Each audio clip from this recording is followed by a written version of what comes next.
टुनटुन यादव के गाना आइल बा गोरी बड़ी चिकनी। गोरी बाड़ू गोर बड़ी चिकनी हो। पूरब झा के गाना आई रहे गोरी बड़ी चिकन, लेकिन कहल जाता ई कि टुनटुन लाल यादव ई गाना चुरा के गा दिल बन।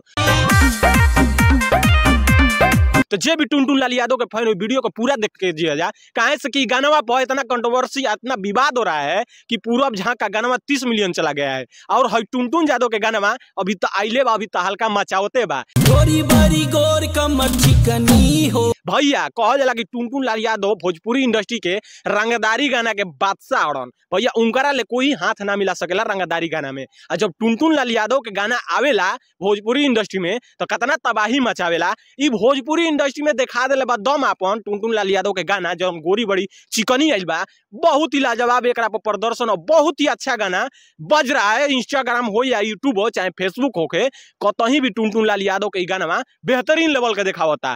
तब भैया तोहन जना के तय करे के बा कि पूरब झा के गाना का टुनटुन लाल यादव गा दिल बन चुरा के।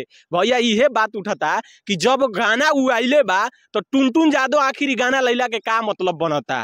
गोरी बड़ी चिकनी भैया बहुत ही फेमस भई रहे पूरब झा के गाना भैया, 30 से 40 मिलियन ई गाना पर व्यू चल गई रहे। लेकिन भैया ई कहलो जाता कि एक दिन में गाना तैयार करे वाला पूरब झा के गाना इतना वायरल कैसे हो गई। वही तर्ज पर भैया टुनटुन लाल यादव अपन ई गाना लेके आइल बन गोरी बड़ी चिकनी। आ वीडियो का क्वालिटी आ टुनटुन लाल यादव के गर्दन से जौन आवाज निकलता बहुत ही बेहतरीन। तो भैया तोहन जना के ई गाना कैसन लागल आ का ई गाना चोरी के बा कमेंट एगो करके जरूर बताइए।